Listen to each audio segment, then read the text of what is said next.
3, 2, 1, go!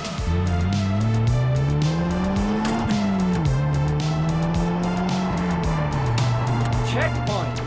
It's so good! Hello everybody, 6 years ago I picked up one of my dream cars, this 1996 Toyota Celica GT Four, icon of the rally stage and arcades of the mid-90s. But for various reasons, over the last few years, I just haven't had the opportunity to use the car as I really wanted to. But as it would happen, a couple of months ago, my good buddy Ant, the other half of JayEmm Friends, found himself in need of a car. And so I thought this was the perfect opportunity for the Celica to get a bit of exercise and for him to find out what it's really like to live with a 1990s rally icon.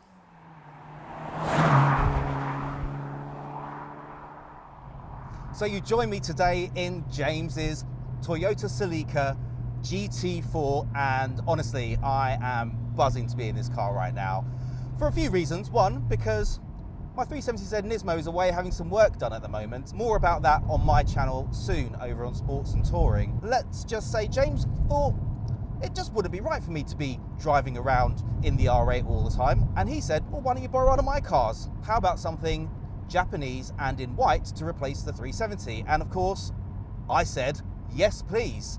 And here we are. Now I've been dailying the GT4, and honestly, it has been an absolute joy with this car. Now, I've been babying it a little bit, I'll have to be honest, because I do feel a sense of responsibility, but every mile I've done in this car, I have thoroughly enjoyed.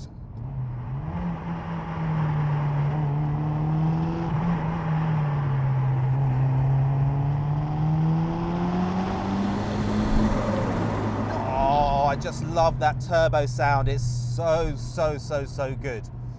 Wow. Oh. Now, something I haven't spoken about before on either my channel or this one is that Toyota has a kind of special place in my heart, because the first car that I ever remember being in was my dad's Toyota Crown from 1970 something. Don't even remember what year it was. It was an early 70s, late 60s car. Yes, I grew up in the 70s. Yes, that is giving away my age. It was a very special car because it was one of the few cars on the road that in a winter morning, you turn that key and without fail, it would start within a couple of turns of the starter motor, whereas everybody else with their British cars was sitting there struggling to get their cars started, and more often than not, my dad used to have to help them get their cars started on a winter morning before getting into his, which again would just start up straight away. And he absolutely loved that car. It was this beautiful sky metallic blue with an 8-track player, which he was very proud of, because that was just not a thing that most people had. It was such a big deal back in the 70s. Having something like that in your car was a real luxury. And we went everywhere in that car, and he absolutely loved it. Now, another reason that Toyota has a special place in my heart, because the first car that I ever drove was also a Toyota Corolla, a 1977 Toyota Corolla Fastback to be precise. Now, I appreciate that neither of these cars are icons like this one, but nonetheless, it did help me form a special relationship with the Toyota brand. And because of that, I really appreciate having this car, because this was one of the cars that I would say was at the peak of Toyota's desirability. Yes, the Supra was probably the bigger icon in many respects, and certainly later on became an especially big icon thanks to the Fast and Furious franchise. But for me, this car also has a special place in my heart because of its place front and center in Sega Rally.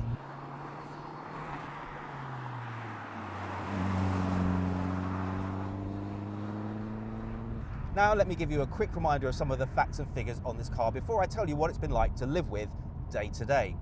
Starting with its engine. It's a 2-litre inline-4 double overhead cam with a Toyota turbo twin entry, apparently, and Toyota claim that these cars came with up to 299 horsepower. And honestly, it does say that on their website. However, most places that I've read about this car say that it came with around 250 horsepower or 255 PS. Those were the cars that came from Japan, Maybe there's something very specific about the 299s, perhaps the original homologation cars. Maybe you can tell me about that in the comments. You might be more of an expert on this than me. And the production of this car was thanks to the need to homologate vehicles competing in the rally championships. Now, yes, this has got a bit of a questionable history given, let's just say, some creative use of the rules which were later deemed illegal. Yeah, some people might call it cheating, but it doesn't change the fact that this car was an icon of its time. And I just remember playing Sega Rally with the Celica, and oh man, just being in this car really just takes me back to my younger years in the arcades. Trocadero, Piccadilly, anyone remember that one? Sega Rally Championship. Keep left. Caution, medium right, medium left. Very long, easy right, maybe. Checkpoint.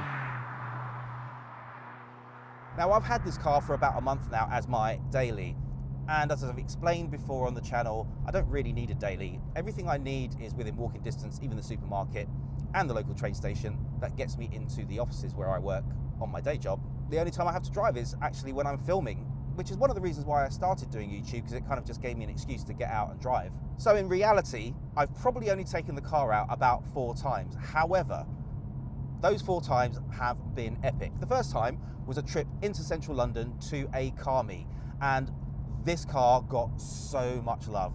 The crowd there were into their sort of older cars, everything from VWs to Japanese classics, you name it, it was there. But when I pulled up in this, people gave it respect. Honestly, it was just really nice to see James's car just be appreciated by so many people. Now, on this little trip, it was me, my son, and a friend of his. We all went down to this car meet, and then we kind of ran a few other errands. And I kind of wanted to do this because I wanted to see what it was like to drive with a passenger in the passenger seat and a passenger in the back. Now, I didn't have to sit in the back, he did, but he said it was actually okay for some of the journey, but after a while it really does get a little bit tiresome. He felt like his head was kind of cricked down. He's touching the glass with the top of his head, and he wasn't even that tall. I mean, he's tall enough, but you know, he's not as tall as my son, say, for example, and even he struggled in that seat. It was a lot of stop-start traffic. Now, one of the challenges with this car is, I'm not sure what aftermarket clutch it has, but it's right on the floor and it's literally on and off. It's not worn or anything, it's just very on and off. And when you're in traffic, it is a bit of a challenge to drive. Now, of course, I also had to pay the ULEZ. Let's not get into that here. But it was worth it because just getting to see some of those cars and getting to see what it was like driving in traffic was a useful exercise. It was totally manageable once you got used to the clutch.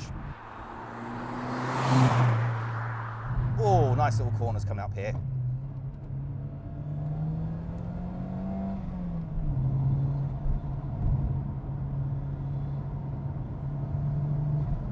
Oh, that's turbo sound. The second trip I had to do was going to pick up a car with my son. Yeah, he bought a car. Can't tell you what it is. We'll tell you over on Sports and Touring in due course. But I'll give you a clue. It's Japanese. Oh, the brakes.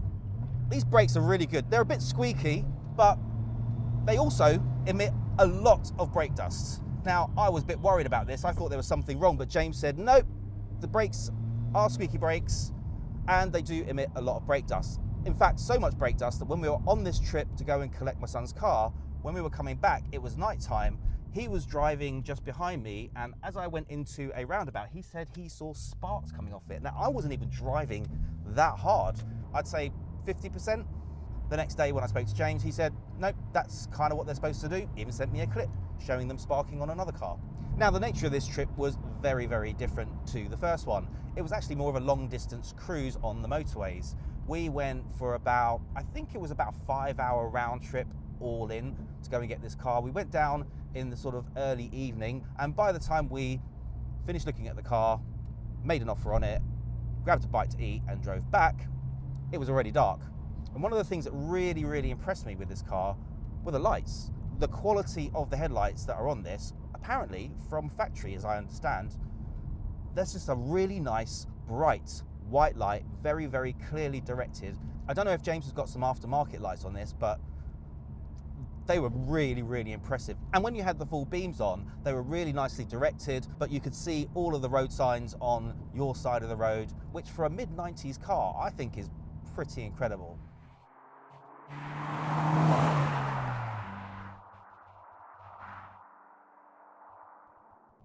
Now, I say I've taken the car out about 4 times.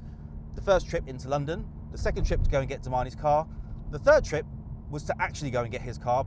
I wonder if you're wondering what car it is yet. Watch this space. The 4th time is today. I just wanted to take the car out and have a drive. I was at home, I was editing a video, and I just needed to get out. I mean, I spend a lot of time working from home or working in town, and I'm almost always at a desk, at my computer, and even most of the work you do for YouTube is at a desk, editing the videos. And I just had to get out. And I thought, there's one of my favorite roads. Let me go and drive on it and see what it is like to really take this car through some bends. And I can tell you, I am not disappointed. It's incredible. It really is. I mean, for a 90s car, I mean, sure, there's compromises. The seating position for me is a little bit on the high side. The steering wheel is just angled forward slightly, which is very characteristic and very typical of 90s cars. It's one of the things that I didn't really like about the F355 that I tested on this channel not that long ago. Just the angle of the steering wheel is a bit too far forward. I've been a bit spoiled by basically driving mostly modern cars with a more vertical angle on the steering wheel, which you really do notice it. I mean, it's not like driving a bus or anything, but it is slightly noticeable. Now, I would prefer personally to be sitting slightly lower, although these seats are really, really good seats. They're very comfortable, they hold you in position excellently, and I feel like I can drive this car, go around bends at brisk speeds, and feel like I'm not going to fall out of the seat at all. I would, of course, consider swapping them out for some alternative bucket seats, but I think James is planning on sticking with these ones. Another compromise, of course, is it's a car from the 1990s. It's nearly 30 years old, and you're going to have a few little rattles and squeaks here and there. I'm sure James has mentioned on his channel that if you don't close the boot with a very firm thud, it likes to rattle and squeak a little bit. And the gearbox isn't half bad either. It does take a little bit of getting used to because it's a 5-speed, and where 6th would normally be is where reverse is, and no, R does not stand for race mode.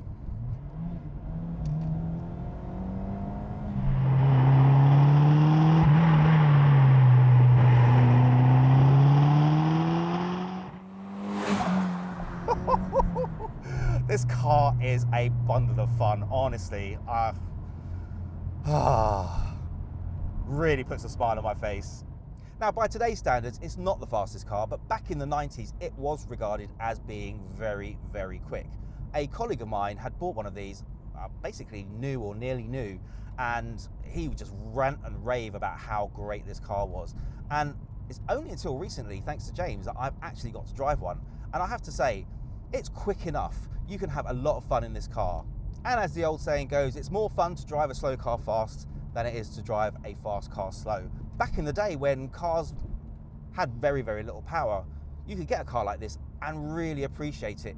It would be considered to be practically a race car in terms of how fast it felt compared to the cars of the time, but at the same time, not insanely dangerous or anything. Like, you could get into this car with a moderate amount of driving experience and have a lot of fun. What was that?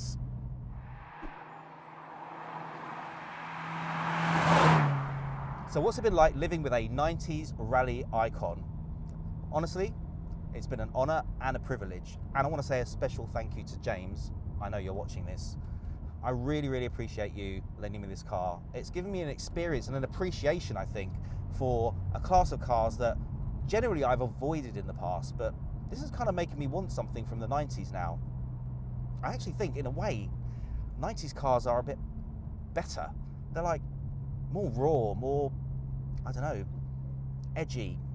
I feel like I have to do a little bit more. The weighting of the steering wheel is a little bit heavier. The feedback is fantastic. None of that compromised electric steering from the 90s. You've got nothing but hydraulic steering, or sometimes no assisted steering. And the trips that I've done in it, I think, are representative of using it as a daily. Trundling around in traffic, or making long drives on the motorway. And in both cases, it's been absolutely fantastic. And in fact, I would much rather do it in this than, I don't know, any kind of SUV. You just trundle along in an SUV and frankly, it's boring. In this, it's an occasion. The amount of people that saw this car and really appreciated it, you're basically sharing this car with people in a broader audience by traveling further with it and traveling more often with it, so that they get to see it too, because you just don't see these anywhere. But the best part of having this car has been today, because I have spent the entire week in front of a computer screen. And in the 90s, actually, I would have only been able to drive this car by looking at a computer screen. But today I'm in the real deal, and James has done a great job of setting up this car. It feels great. It really is a joy.